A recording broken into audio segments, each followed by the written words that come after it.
Yuk jadi bagian dari dakwah kami. Dukung operasional dakwah dan sosial kami, raih pahala amal jariah yang terus mengalir sampai hari kiamat.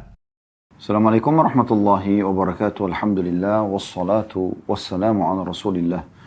Kita akan masuk insya Allah pada saat ini bab yang baru, bab kelima, anjuran mengadukan kesulitan dan hajat yang menimpa kepada Allah. Hal ini teman-teman sekalian mendasar sekali dalam masalah akidah seorang mukmin. Bagaimana dia yakin Tuhannya ada dan ini rukun iman kita yang pertama, lalu kemudian dia menggantungkan semuanya kepada Tuhannya.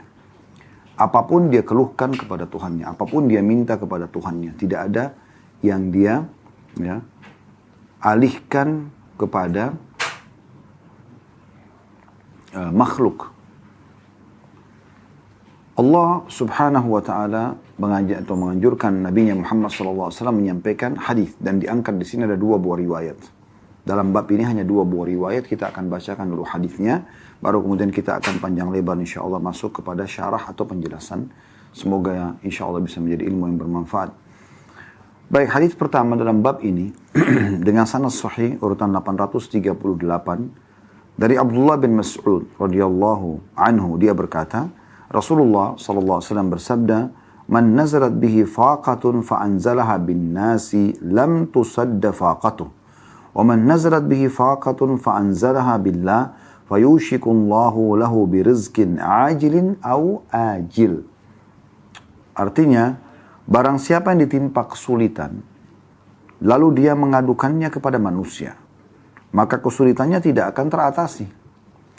Barang siapa yang ditimpa kesulitan lalu mengadukannya kepada Allah, maka Allah akan segera memberinya rezeki, cepat atau lambat. Hadis ini diriwayatkan oleh Abu Daud, Tirmidzi, dan juga Al-Hakim menyatakan sahih. Hanya saja, dalam riwayat Hakim, ada lafaz, "Ausyaqallahu lahu bil ghina, imma bimautin ajilin, auginan ajil." Allah akan segera memberikannya kecukupan kalau dia keluhkan permasalahannya kepada Allah, bisa dengan kematian yang segera sehingga dia bertemu dengan Tuhannya dan mendapatkan balasan amal-amalnya, atau kekayaan yang akan datang atau tertunda.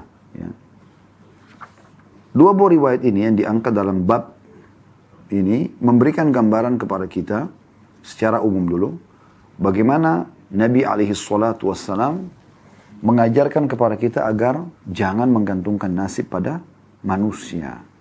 Berapa banyak orang yang selalu sibuk, nasibnya setiap hari dia gantungkan pada makhluk, yang sebenarnya manusia itu sama dengan dia. Tidak ada bedanya. Dia memiliki dua mata, kita juga memiliki dua mata, dua tangan, dua kaki, masing-masing memiliki waktu 24 jam, kebetulan saja dia diberikan jabatan oleh Allah subhanahu wa ta'ala. Diberikan kelebihan oleh Allah subhanahu wa ta'ala. Dan kita tinggal meminta kepada Allah subhanahu wa ta'ala. Tinggal minta saja. Tidak ada sesuatu yang berat. Hanya alhamdulillah, wassalatu wassalamu ala rasulillah, memuji Allah subhanahu wa ta'ala dan membaca salawat kepada Nabi SAW. Lalu kemudian sampaikan hajat. Ya Allah, sembuhkan saya. Ya Allah, berikan saya. Ya Allah, ampuni saya. Ya Allah, mudahkan urusan saya. Ya Allah, si fulan, lunakkan hatinya, berikan hidayah, suami, istri, anak, dan seterusnya. Umar bin Khattab radhiyallahu anhu pernah menghadapi sebuah permasalahan dengan Bilal radhiyallahu anhu di masalah pembagian harta warisan di negeri Persia. Pada saat muslimin berhasil menaklukkan, maka Umar mengatakan, aku pun menolong hajatku terhadap Bilal di sholat malamku. Minta kepada Allah subhanahu wa ta'ala. Dan para kaum salafus salih merasa luar biasa itu. Menyampaikan hajat kepada Allah ini memberikan solusi yang luar biasa. Yang di luar daripada jangkauan akal manusia. Seorang da'i Saudi menceritakan pengalaman dia pribadi. Saya lihat cuplikan ceramahnya ya. Dia mengatakan dia pergi ke Mesir. Kemudian setelah dia sampai di Mesir, dia pergi dari kota ibu kotanya, Kairo, ke Iskandaria, ke satu kota yang lain. Kemudian dia bilang pada saat di Kairo, dia mengenal satu pengurus masjid dan dia pergi ke masjid itu pada saat dia mau pulang ke Saudi setelah selesai pengajian di kota Iskandaria ini. Dia bilang, saya pun tiba malam. Kalau saya nginap di hotel juga waktunya sangat kepepet dan saya ingin malam ini nginap di masjid, di rumah Allah. Saya hubungi pengurus masjid, mereka menerimanya walaupun sudah agak telat waktunya. Kurang lebih jam 12, jam 1 malam tibanya gitu. Kemudian mereka mengatakan, baiklah masjid sudah kami siapkan, silakan setiap saat Anda bisa datang gitu. Dia bilang, saya tiba di kota Kairo, tengah malam, jam 1 malam gitu kan. Dia bilang setelah saya masuk ke dalam masjid, saya temukan masjid menyala lampunya semua dan seperti memang sudah dipersiapkan gitu ya. Namun dia bilang tidak ada pengurus masjid, saya tidak tahu mungkin karena mereka sudah istirahat, sudah jam 1 malam. Memang di mihrab, di dekat mihrab ada satu orang yang lagi sujud. Dan lama sekali sujudnya. Saya pun datang mendekati orang tersebut, kemudian saya coba dengarkan. Dia ngomong apa orang ini gitu. Ternyata dia menyampaikan keluhannya kepada Tuhannya dalam sujudnya. Dia mengatakan, ya Allah sungguhnya istriku ya, membutuhkan uang untuk operasi. Dan kalau tidak operasi dia bisa meninggal dunia. Aku keluhkan permasalahanku padamu ya Allah karena aku tidak punya uang sama sekali. Ya. Dan dia sebutkan angka uang yang dia butuhkan itu. Udah selesai dia sampaikan seperti itu. Dia bilang orang ini, dai ini mendekati orang tersebut menunggu sampai selesai dia salam dari sholatnya.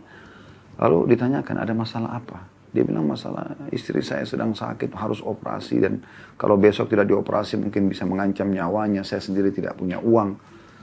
Saya lupa angka pasnya ya, tapi kalau tidak salah sekitar 20 ribuan pon Mesir ya. Kalau saya tidak salah gitu. Kemudian kata dai ini, apa yang sudah kau lakukan sesuatu yang sudah sangat luar biasa dan yakinlah Allah akan berikan kepadamu jalan keluar. Lanjutkan doamu. Lalu dai ini mengatakan, orang itu pun terus berdoa, mengulang-ulangi doanya. Dan saya pun kena ngantuk, saya istirahat. Setelah saya sholat malam, beberapa rakaat, saya istirahat. Menjelang subuh, azan subuh saya dibangunkan untuk pengurus masjid. Syekh bangun gitu ya. Dibangunkan. Lalu kemudian saya wudu, lalu saya sholat qobliyah. Atau sholat sunnatul fajr ya, qobliyah subuh.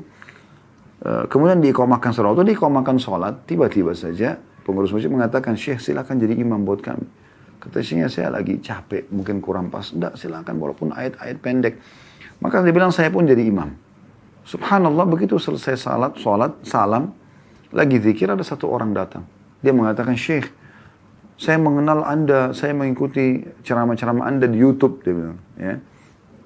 Dan saya ini punya hajat dengan Anda. Dia bilang, kata Syekhnya, apa hajatmu? Dia bilang, saya punya zakat harta, zakat mal, yang saya tunda pengeluarannya. Karena saya berharap zakat itu bisa terarahkan ke satu orang yang kira-kira orang ini, gitu kan, terpenuhi hajatnya dengan zakat itu. Walaupun istri saya sudah mengatakan, keluarkan saja, jangan ditahan gitu kan, ini zakat gitu. Lalu kata Syekhnya, berapa uang yang kau mau keluarkan? Dia sebutkan, ya jumlahnya seperti jumlah yang dibutuhkan oleh orang yang semalam nangis-nangis itu. Kata Syekhnya, subhanallah. Baik, tunggu sebentar. Syekhnya lihat kiri kanan, cari mana orang yang semalam sholat. Ternyata ada di ujung saf pertama. Syekh mengatakan, diberikan isyarat supaya dia datang. Datanglah orang tersebut. Kata Syekhnya, coba ceritakan apa masalahmu semalam. Dia bilang, istri saya mau operasi, butuh uang sekian gitu. Disebutkan angkanya gitu. Maka orang yang punya zakat ini tiba-tiba meneteskan air mata menangis. Syekhnya juga menangis. Kenapa? Karena seperti depan mata mereka Allah berikan jawaban kepada orang ini gitu. Kok bisa Syekhnya datang ke situ, kemudian jadi imam, suaranya didengar. Tadinya orang yang punya zakat ini, dia tidak mau sholat di masjid itu, dia mau sholat di tempat lain, tapi karena dia dengar suara dan dikenal, dia datang sholat di masjid itu. Kemudian dia menyebutkan hajatnya punya zakat, lalu kemudian ada orang di situ yang membutuhkannya. Maka langsunglah Syekh ini memberikan saran kepada pemilik uang agar memberikan kepada orang tersebut dan diberikanlah. Dan dengan diberikan, maka selesailah masalah orang tersebut. Ya, kata Syekhnya bahkan saking gembiranya orang tersebut, dia mengatakan, segala puji bagimu ya Allah gitu. Ya. Jadi orang kalau menyampaikan hajatnya kepada Allah Subhanahu wa taala, itu dipastikan akan terpenuhi. Tapi kalau kita minta-minta sama orang, teman-teman sekalian, bisa diberi, bisa tidak. Ya, bisa diberi, bisa tidak. Walaupun kalau sudah dalam keadaan kepepet, kita boleh mengajukan, kita boleh meminta, tidak ada masalah. Tapi permasalahannya di sini, ya, kalau kita tidak minta kepada Allah SWT, hanya menggantungkan pada manusia, terus bergantung pada manusia. Makanya di sini dikatakan oleh Nabi SAW, siapa yang ditimpa kesulitan, sekecil sampai sebesar apapun, lalu dia mengadukan kepada manusia, maka kesulitan tidak akan teratasi. Tapi kalau dia ditimpa kesulitan lalu dia mengadukan kepada Allah, Allah pasti akan memberikan kepada dia. Cepat atau lambat. Kalau Anda mengatakan, Ustaz, saya punya penyakit, saya sudah berdoa kepada Allah berulang-ulang. Sudah berhari-hari, berbulan, berminggu-minggu, berbulan-bulan, bahkan mungkin ada tahunan. Tapi saya belum melihat hasilnya. Ini pernah disinggung oleh Ibnu Qayyim rahimahullah. Sehingga saya setelah beliau mengatakan, kalau ada orang yang sudah berdoa, lalu kemudian dia menganggap doanya belum diterima karena belum melihat hasilnya, ini pemahaman yang keliru. Misal contoh anaknya sakit, lalu dia mengatakan, ya Allah sembuhkan anak saya, tapi anaknya belum sembuh. Bukan Allah belum terima. Allah sudah memberikan kepada dia. Kalau seandainya dia tidak berdoa, mungkin penyakit anaknya akan lebih parah. Satu sisi. Sisi yang lain, Allah juga ingin memberikan tambahan pahala kepada orang ini. Karena memang dalam sebuah hadis dikatakan, sebuah riwayat, bahwasanya Nabi SAW bersabda, Allah berfirman, kalau Allah ya, Nabi SAW bersabda, kalau Allah melihat atau mendengar doa yang indah dari seorang hamba, Allah terlambatkan jawabannya, agar hamba tersebut tetap dalam doanya. Dan kalau seandainya hamba ini memahami bagaimana doa-doa yang dia sampaikan, yang dia keluhkan kepada Allah Subhanahu wa taala itu, walaupun dia belum melihat ya depan matanya apa yang dia inginkan semua diberikan, dia akan panen itu tetap dalam bentuk pahala di hari kiamat, dia tidak akan pernah berhenti berdoa. Dalam sebuah riwayat juga disebutkan bahwasanya nanti pada hari kiamat ada orang-orang yang datang lalu diberikan pahala bergunung-gunung. Mereka pun bertanya-tanya, pahala dari mana nih? Mereka sendiri mengatakan kepada berkata kepada para malaikat, ini dari mana nih pahala? Kok saya nggak pernah tahu ini gitu, saya buat apa? Maka kata para malaikat, ini adalah doa-doa kalian yang belum kalian melihat mendapatkan hasilnya di dunia. Maka pada saat itu mereka berharap agar seluruh doa yang mereka munajatkan di dunia, Allah nggak berikan dunia, supaya mereka panen dalam bentuk pahala di hari kiamat. Saking besarnya pahalanya gitu. Bisa juga Allah dengan hikmahnya mungkin ya, menunda kesembuhan anak tersebut dengan hikmah. Allah lebih sayang kepada anak itu daripada kita. Mungkin kalau anak itu sembuh malah menyusahkan orang tuanya. Sehingga Allah biarkan dalam keadaannya. Jadi banyak sekali hikmah yang bisa kita ambil. Sudah menjadi sunnatullah. Sistem yang Allah ciptakan. Orang yang beriman pada Allah, yang menggantungkan nasibnya pada Allah, Allah akan berikan. Orang yang kufur kepada Allah, Allah akan binasakan. Itu sudah menjadi sunnatullah, sistem. Terlalu banyak manusia sebelum kita yang Allah jadikan sebagai contoh. Ada Fir'aun di zaman Nabi Musa AS, ada Namrud di zaman Ibrahim AS. Banyak sekali gitu. Banyak sekali.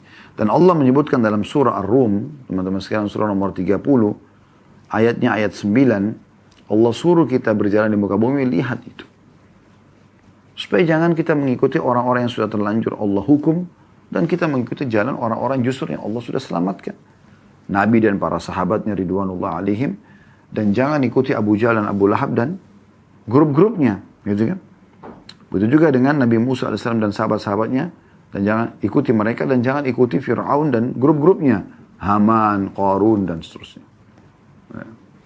Allah mengatakan dalam firman ini, A'udzubillahi minasyaitonir surah Ar-Rum, surah nomor 30 ayat 9-nya, Awalam yasiru fil ardi fayanzuru kaifa kana 'aqibatul ladina min qablihim kanu ashadda minhum quwwatan wa atharul arda wa 'amaruha akthara mimma 'amaruha wa ja'atuhum rusuluhum bil bayyinat wa ma kana Allahu liyadhlimahum walakin kanu anfusahum yadhlimun. Dan apakah mereka tidak mengadakan perjalanan di muka bumi dan memperhatikan bagaimana akibat yang diderita oleh orang-orang ya sebelum mereka yang kufur kepada Allah, yang tidak mau kembalikan permasalahan kepada Allah, tidak meyakini keberadaan Allah. Orang-orang itu adalah lebih kuat dari mereka dan telah mengelola bumi serta memakmurkannya lebih banyak daripada apa yang telah mereka makmurkan. Dan telah datang kepada mereka rasul-rasul mereka dengan membawa bukti-bukti yang nyata. Maka Allah sekali-kali tidak berlaku zalim kepada mereka. Akan tapi mereka lah yang berlaku zalim kepada diri mereka sendiri.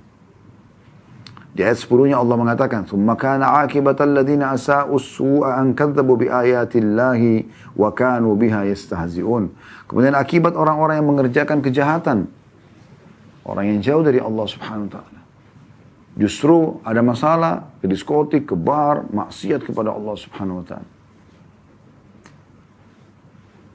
Kemudian akibat orang-orang yang mengerjakan kejahatan adalah azab yang lebih buruk karena mereka mendustakan ayat-ayat Allah dan mereka selalu memperolok-oloknya.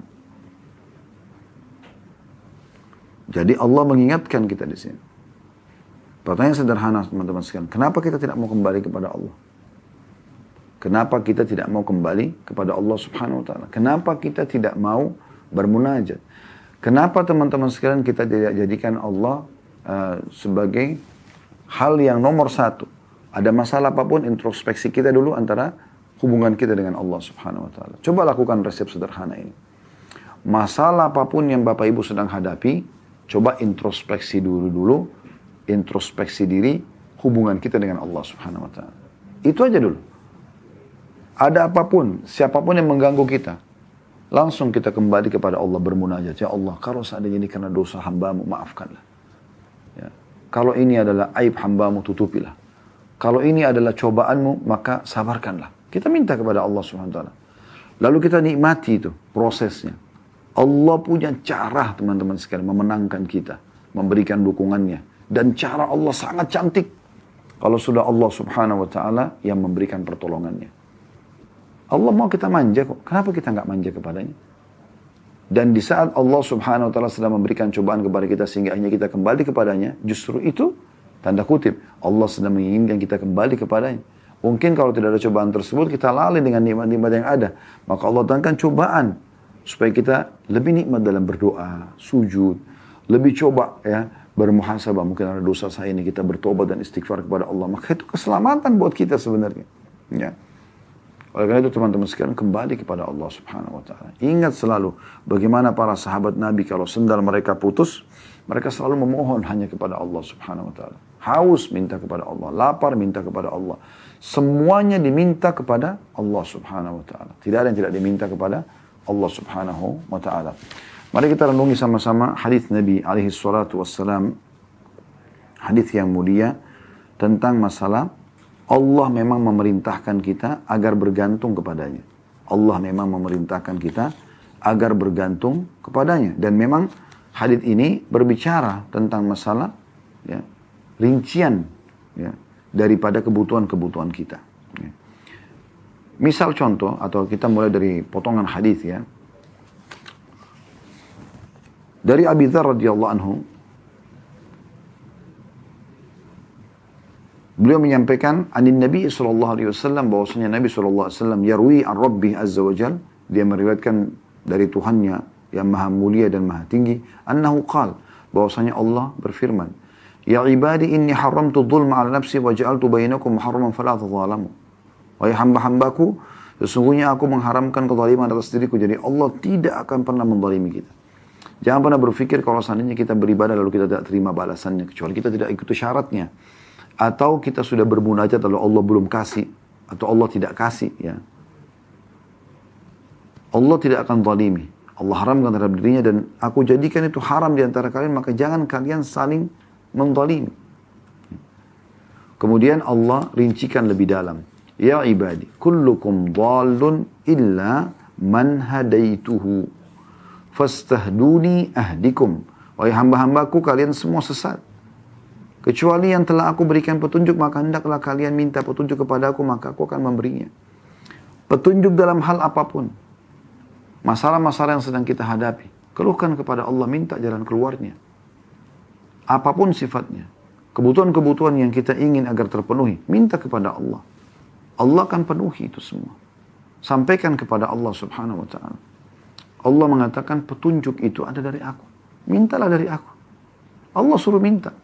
Dan subhanallah ada hadis riwayat Tirmidzi mulia sekali. Kata Nabi SAW, Man lam yadu'ullah yaghdab alaih. Siapa yang tidak minta kepada Allah, justru tidak minta, Allah murka padanya. Allah anggap ini orang sombong gitu. Dan seorang penyair Arab mengatakan kurang lebih makna syairnya, jangan kau minta pada manusia. Yang kalau kau minta padanya dia akan marah. Sekali kita minta, 2 kali kita minta, mungkin dia mesti memberi. 3 kali, 4 kali dia akan marah. Tapi mintalah kepada zat Allah subhanahu wa ta'ala. Kalau kau tidak minta justru dia marah.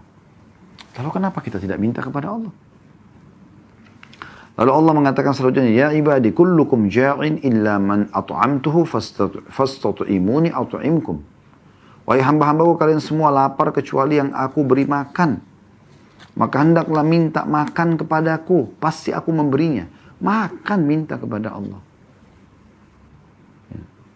Kemudian selanjutnya Allah mengatakan, Ya ibadi kullukum arin illa man kasautu fastaksuni aksukum. Wahai hamba-hambaku, asalnya kalian telanjang. Ya, lahir di muka bumi ini tidak punya pakaian kan? Lalu siapa yang menggerakkan orang tua kita untuk memberikan kita pakaian? Allah subhanahu wa ta'ala berikan petunjuk kepada mereka. Penciptanya gitu. Kalian semua telanjang kecuali yang aku beri pakaian. Maka hendaklah kalian meminta kepada aku pakaian itu. Pasti aku beri. Pakaian. Minta dari Allah subhanahu wa ta'ala. Ya ibadi innakum tukhti'una billaili wan nahari wa ana aghfiru dhunuba jami'a fastaghfiruni aghfir lakum. Permasalahan utama dalam kehidupan kita yang banyak menghambat fasilitas yang Allah berikan kepada kita, dosa. Ya. Allah mengatakan, wahai hamba-hambaku, kalian melanggar, melakukan dosa-dosa di malam dan siang hari. Dan aku mengampuni semua dosa-dosa, maka mohon ampunlah kepadaku, aku akan maafkan kalian. Dengan dimaafkan berarti akan aman. Ya. Orang kalau sudah dimaafkan, maka akan aman dia. Lalu kemudian, karena dosa-dosanya sudah dimaafkan. Artinya fasilitas semua Allah janjikan akan kembali gitu ya. Selanjutnya Allah mengatakan, Ya ibadi innakum lan tablugu dharri fatadurruni. Walan tablugu naf'i fatanfa'uni. Wahai hamba-hambaku, kalian tidak bisa membinasakanku. Tidak bisa menggangguku. Ya, tidak bisa membahayakanku. Dan kalian juga tidak bisa memberikan manfaat kepadaku. Semua yang kalian lakukan itu buat kalian, tidak ada buat saya, kata Allah. Ya ibadi law anna awwalakum wa akhirakum wa insakum wa jinnakum kana ala atqa qalbi rajulin wahidin minkum ma zada dhalika fi mulki syai'a. Wahai hamba-hambaku, kalau seandainya orang yang terdahulu di antara kalian dan orang-orang yang terakhir di antara kalian dari seluruh golongan jin, manusia dan jin, semuanya menjadi orang yang paling bertakwa di antara kalian. Hatinya semua menjadi orang yang paling patuh kepada Allah. Semuanya miliaran ini semua jadi orang baik. Gak ada orang jahat gitu. Maka itu tidak akan menambah sedikit pun dari kekuasaanku. Aku gak butuh itu, kata Allah.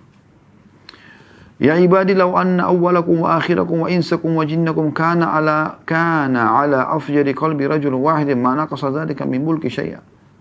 Wahai hamba-hambaku, kalau seandainya orang yang terdahulu di antara kalian dan yang terakhir di antara kalian dari seluruh manusia dan jin, semuanya menjadi orang yang paling jahat. Siapa yang paling jahat? Misalnya Fir'aun. Semuanya seperti Fir'aun nih. Gitu kan. Maka itu tidak mengurangi sedikit pun dari kekuasaan dan kerajaanku. Gak ada pengaruhnya. Kamu sejahtera pun tidak ada hubungan. Tidak ada pengaruhnya kepada aku, kata Allah. Aku sudah siapin sistem yang batu diberikan balasan, yang jahat akan dihukum. Lalu kemudian Allah juga masih berfirman di hadis qudsi ini, Ya ibadi, law anna awwalakum wa akhirakum wa insakum wa jinnakum qamu ala sa'idin wahidin fasa'aluni fa'ataitu kulla insanin mas'alata ma naqasa dhalika mimma indi illa kama yanqusul mikhyatu idza udkhila al-bahr. Wahai hamba-hambaku, kalau seandainya orang terdahulu di antara kalian dan yang terakhir di antara kalian dari seluruh manusia dan jin, semuanya dikumpulkan manusia dari Nabi Adam sampai manusia terakhir, dari jin yang pertama sampai jin yang terakhir, semuanya dikumpulkan miliaran. Berada di satu tempat mereka berkumpul, lalu masing-masing menyampaikan hajatnya.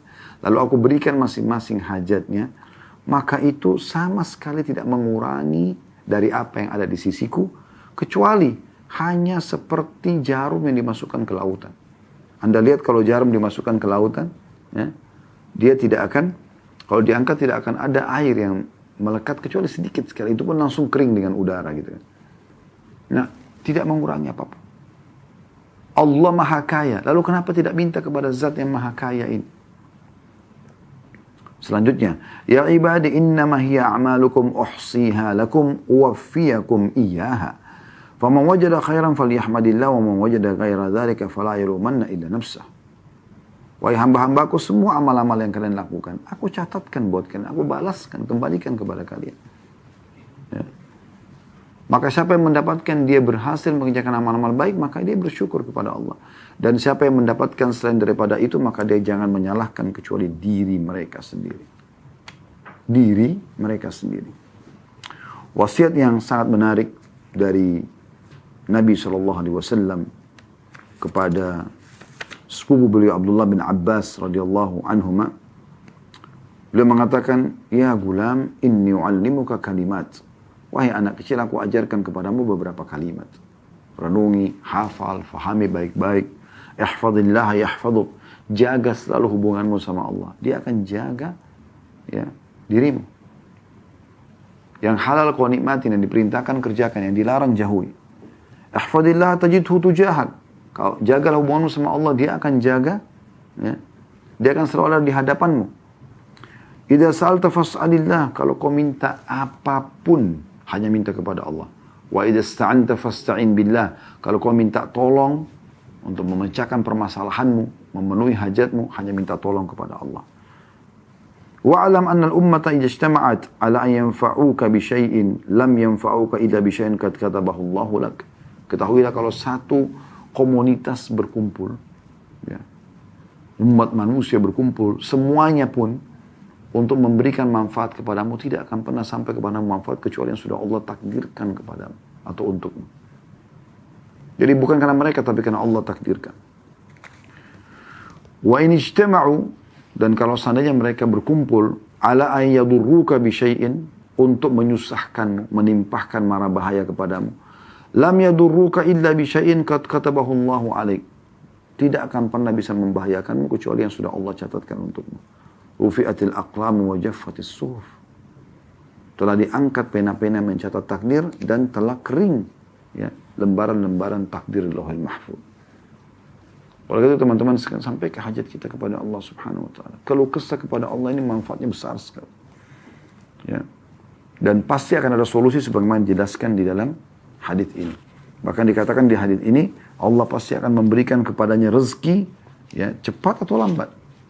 Dan rezeki ini dua sekali, tidak harus duit ya, tidak harus uang, tapi bisa saja kebutuhan-kebutuhan. Bahkan termasuk dalam rezeki adalah kalau permasalahan kita terpecahkan. Misal contoh, ada orang sakit, dia berharap sembuh, lalu Allah sembuhkan. Itu kan juga rezeki, karena dengan itu dia bisa beraktivitas lagi. Itu rezeki Allah SWT. Rezeki bukan cuma selamanya uang ataupun makanan, minuman dan pakaian, tempat tinggal dan kendaraan. Tapi banyak sekali rezeki Allah Subhanahu wa taala. Karena apapun yang bisa membuat roda kehidupan kita berjalan, terpenuhi kebutuhan kita atau kita selesai dari atau keluar dari sebuah kemelut permasalahan, maka itu adalah rezeki dari Allah Subhanahu wa taala. Dan dalam riwayat yang selanjutnya dikatakan atau riwayat ya Al-Hakim, Allah akan memberikan kepadanya kecukupan. Dan bisa saja kalau Allah melihat ternyata lebih baik dia diwafatkan, maka wafat dia. Allah wafatkan. Karena kalau dia hidup maka akan sulit buat dia. Allah panggil di sisinya. Ya, supaya Allah berikan dia kenikmatan. Atau Allah berikan dia kekayaan yang tertunda dalam beberapa saat akan diberikan kepada dia. Lalu setelah mendengarkan dua buah riwayat ini teman-teman sekalian, kenapa kita masih mau bergantung kepada selain Allah Subhanahu wa taala? Sementara hajat-hajat kita banyak, ya. Apakah itu hajat rutin setiap hari ataupun hajat yang tiba-tiba muncul yang kita butuhkan. Dan Allah Subhanahu wa taala sebagaimana tadi hadis qudsi sudah memberikan kepada kita rincian yang sangat luar biasa. Makanan, pakaian, petunjuk, apa saja kita disuruh minta kepada Allah. Dan sudah diingatkan juga dalam hadis Ibnu Abbas tadi.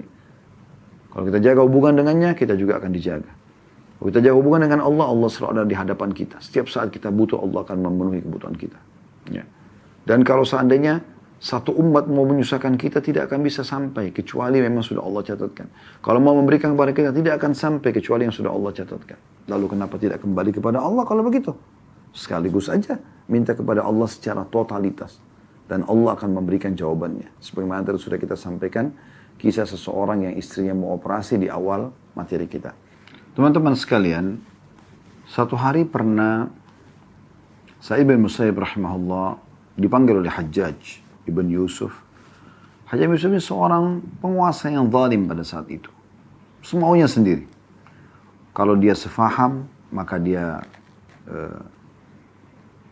atau dia ikuti apa yang dia inginkan, maka dia akan berbuat baik. Kalau tidak, maka dia bisa sampai pada tingkat membunuh walaupun ulama gitu. Maka pada saat masuk dalam majlis, di situ ada pedang disiapkan, ada nato'. Nato' itu seperti kulit hewan yang sudah dikeringkan. Tujuannya nanti orang kalau ada yang dipenggal lehernya di depan Hajjaj, darahnya nggak muncrat sana sini, ditaruh di situ. Udah disiapin. Jadi orang-orang berpikir, oh ini akan dibunuh nih. Gitu. Subhanallah, dia pada saat masuk, dia tiba-tiba disambut dengan meriah. Kemudian oleh Hajjaj bin Yusuf, kemudian Hajjaj bin Yusuf ini panggil duduk di sebelah kursi singgasananya. Kemudian bertanya banyak hukum agama dan dijawab. Kemudian setelah itu sempat ada parfum yang sangat bagus dan mahal di dekat Hajjaj. Tiba-tiba dia bubuhi sendiri langsung ya ke jenggot Sa'id bin Musayyib rahimahullah. Orang banyak bertanya gitu. Orang-orang sekitar, sampai dia pamit keluar, diantar sampai ke pintu gerbang. Ini belum pernah terjadi di polahnya Hajjaj ini, gitu. Maka pada saat dia keluar ada seseorang bertanya, wahai imam ini kalau kita kiai, ustadz ya, apa yang anda ucapkan sebenarnya? Karena tadi pada saat anda menuju ke singgasananya atau begitu masuk pintu gerbang, saya lihat mulut anda qomat kamit. Apa yang anda baca gitu? Apa yang anda sedang ucapkan? Dia mengatakan, saya mengeluhkan kepada Allah. Saya mengatakan, ya Allah, sesungguhnya engkau tahu kezaliman orang ini. Dan ya, aku keluhkan permasalahan ini kepadamu. Maka jadikan semua niat buruk dia, semua kejahatan dia menjadi kebaikan untukku. Bagaimana di detik-detik itu, dia sudah berhadapan dengan seorang pemimpin yang zalim, yang akhirnya bisa membunuh dia. Tapi dia tetap kembalikan semua kepada Sang Pencipta Allah. Dan Allah membalikkan keadaan. Itu luar biasa. Cuma banyak orang tidak memahami masalah ini. Makanya nasihat yang luar biasa juga dari Asy-Syu'bi, nama lainnya Amir bin Syurahbil, rahimahullah, seorang ulama tabi'in masyhur.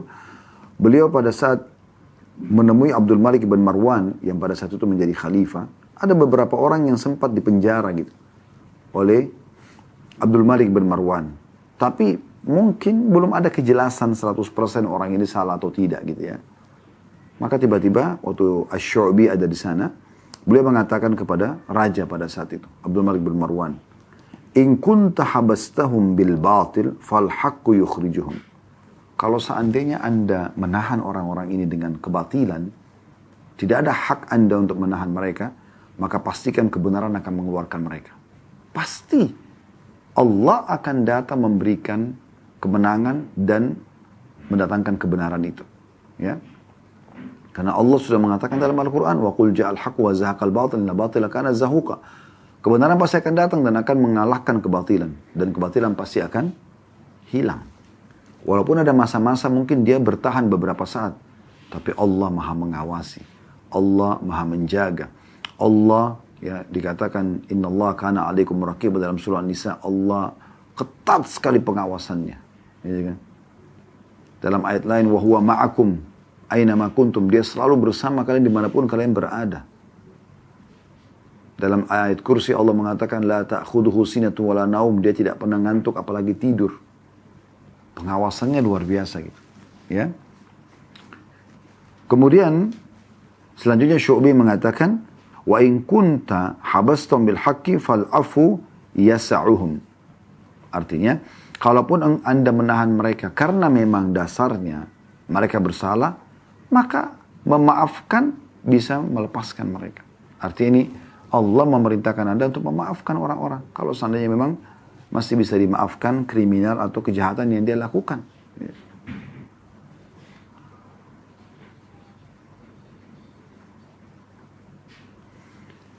Bagaimana Urwa bin Zubair rahimahullah, seorang ulama tabi'in yang sangat masyhur.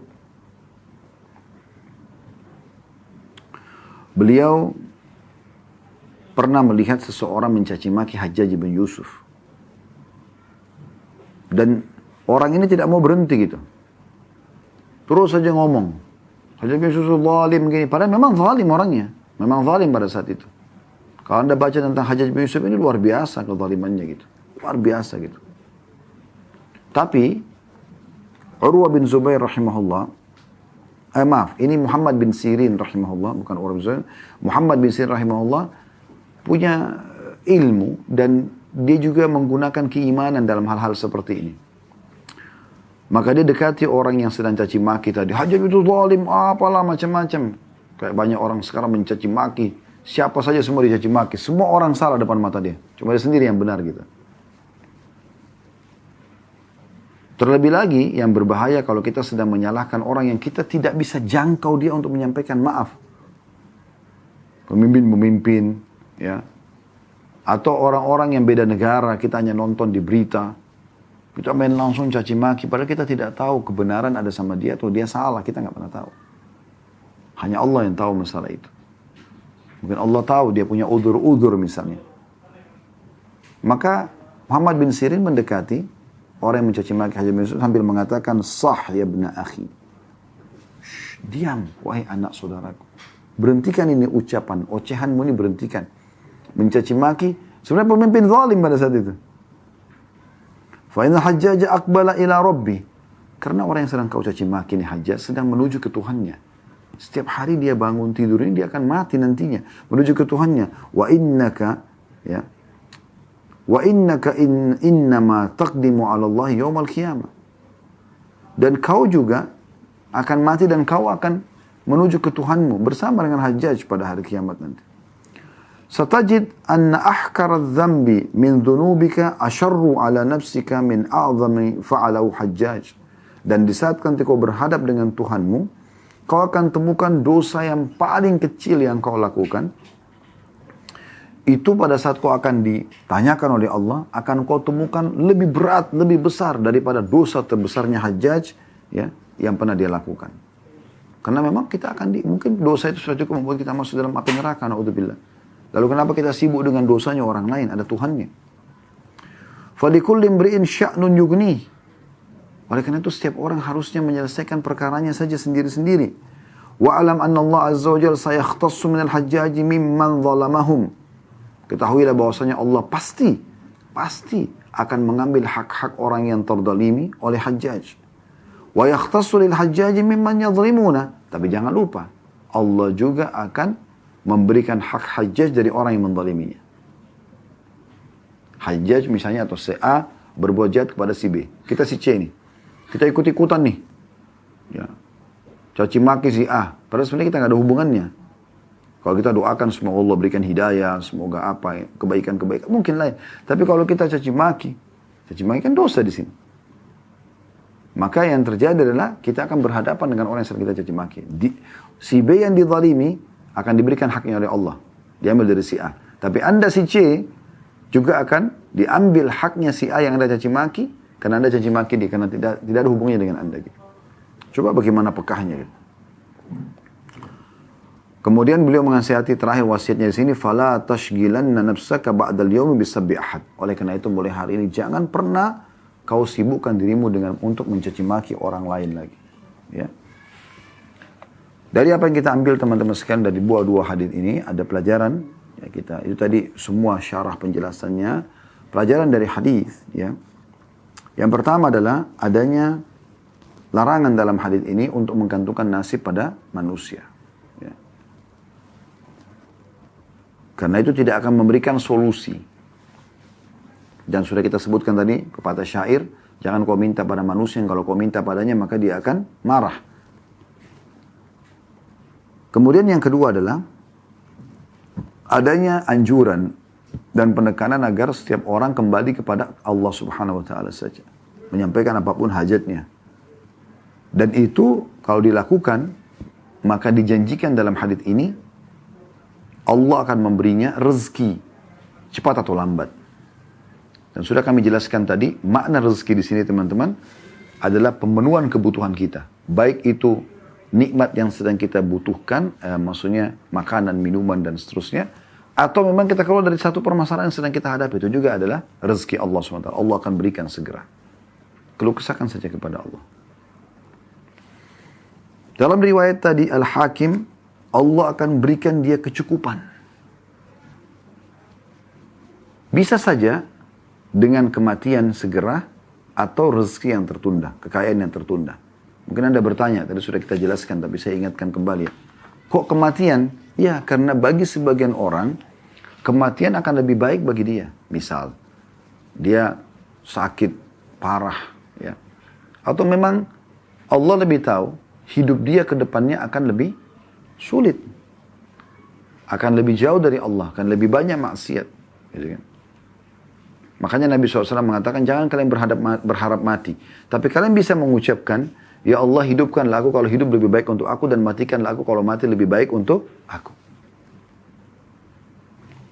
Atau kekayaan yang tertunda. Bukan tertunda di sini artinya tidak dikasih kecuali nanti waktu yang lama, enggak. Tertunda di sini kembali kepada makna lafaz awal. Ajil. Au ajil. Maksudnya cepat atau lambat atau cepat. Gitu. Ajil ini pakai ain berarti cepat. Atau ajil pakai hamzah lambat gitu. Artinya di sini akan ada dalam waktu yang tidak lama dia akan mendapatkannya. Akan terpenuhi juga hajatnya. Intinya sebenarnya adalah kembali dan keluh kesahkan kepada Sang Pencipta Allah Subhanahu wa taala.